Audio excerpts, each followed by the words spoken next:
दोस्तों, हमारी आज की कहानी का शीर्षक है जो चाहोगे सो पाओगे। एक साधु घाट किनारे अपना डेरा डाले हुए था। वहां वह दिन भर बैठा रहता और बीच बीच में ऊंची आवाज में चिल्लाता, जो चाहोगे सो पाओगे। उस रास्ते से गुजरने वाले लोग उसे पागल समझते थे। वे उसकी बात सुनकर अनसुना कर देते और जो लोग सुनते वे उस पर हंस देते थे। एक दिन एक बेरोजगार युवक उस रास्ते से गुजर रहा था। साधु के चिल्लाने की आवाज उसके कानों में भी पड़ी, जो चाहोगे सो पाओगे, जो चाहोगे सो पाओगे। ये वाक्य सुनकर वह युवक साधु के पास आ गया और उससे पूछने लगा, बाबा, आप बहुत देर से जो चाहोगे सो पाओगे चिल्ला रहे हो। क्या आप सच में मुझे वो दे सकते हो जो मैं पाना चाहता हूँ? साधु बोला, हाँ बेटा, लेकिन पहले तुम मुझे ये बताओ कि तुम पाना क्या चाहते हो। बाबा, मैं चाहता हूँ कि एक दिन मैं हीरों का बहुत बड़ा व्यापारी बनूं। क्या आप मेरी ये इच्छा पूरी कर सकते हैं? युवक बोला, बिल्कुल बेटा, मैं तुम्हें एक हीरा और एक मोती देता हूँ। उससे तुम जितने चाहे हीरे और मोती बना लेना। साधु ने जवाब दिया। साधु की यह बात सुनकर उस युवक की आंखों में आशा की ज्योति चमक उठी। फिर साधु ने उस व्यक्ति को अपनी दोनों हथेलियां आगे बढ़ाने को कहा।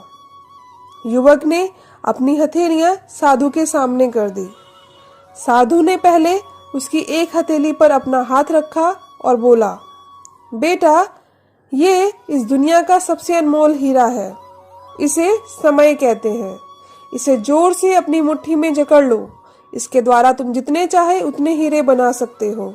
इसे कभी अपने हाथ से निकलने मत देना। फिर साधु ने अपना दूसरा हाथ युवक की दूसरी हथेली पर रख दिया और बोला, बेटा, ये दुनिया का सबसे कीमती मोती है। इसे धैर्य कहते हैं।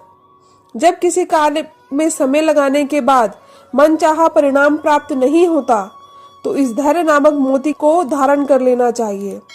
यदि यह मोती तुम्हारे पास है तो तुम दुनिया में जो चाहो वो हासिल कर सकते हो।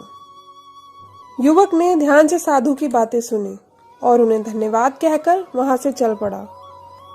उसे सफलता प्राप्ति के 2 गुरु मंत्र मिल गए थे। उसने निश्चय किया कि वह कभी अपना समय व्यर्थ में नहीं गवाएगा और हमेशा धैर्य से काम लेगा। कुछ समय बाद उसने हीरे के एक व्यापारी के यहाँ काम करना शुरू कर दिया। कुछ सालों तक वह दिल लगाकर उस व्यवसाय के हर गुण को सीखता रहा और एक दिन अपनी मेहनत और लगन से अपना सपना साकार करते हुए हीरे का बहुत बड़ा व्यापारी बन गया। दोस्तों, हमें इस कहानी से यही सीख मिलती है कि लक्ष्य प्राप्ति के लिए हमें हमेशा समय और धैर्य नामक हीरे और मोती अपने साथ रखने चाहिए और अपना समय कभी भी व्यर्थ में नहीं गंवाने देना चाहिए। कठिन समय आने पर धैर्य का दामन न छोड़ने पर ही हम सफलता को प्राप्त कर सकते हैं और जो मनुष्य धैर्यशाली होता है वह सफल अवश्य होता है।